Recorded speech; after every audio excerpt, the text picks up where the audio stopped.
جرو سود كادي أو سامع شغلات سكوتة إيدو مسكحة شقينا سو أما سود كشقينا كوريجنا أنا نرق مارت أنا شغلة أسست مرة بالشغلة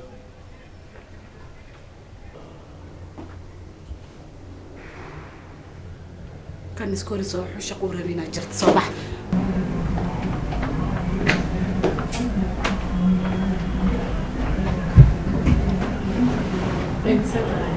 ما شاء الله يدينك سيتين ما في عنا يدين ما شاء الله ما تبغى حسورة زيدو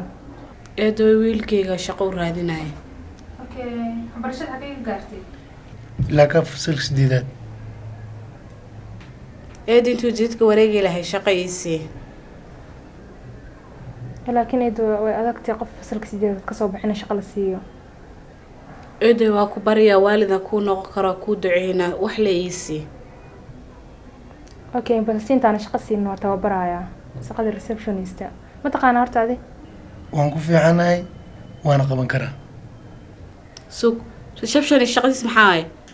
waxa waa qofka feelalkii diyaariye ballamada ii qabta shaaxa soo kariya naasuq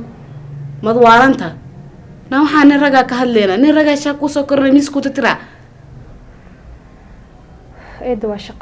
shaqadan dada jaamacada uga soo baxaan oo waqti dheer ku lumiyaan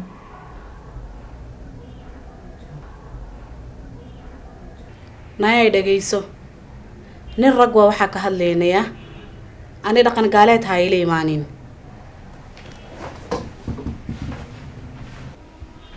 eedo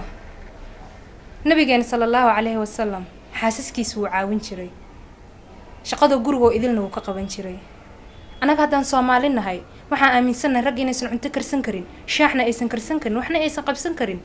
taasna waxay ku imaad inaan isku qaladno diinta islaamka iyo dhaqanka anaga aan leenahay haddaan Soomaali nahay labadaasna waa laba wax oo kala duwan ina sidaas u fahantidaa eeda jeclahay intaada kale adig shaqo hadaad diyaar u tahay waa qabsan kartaa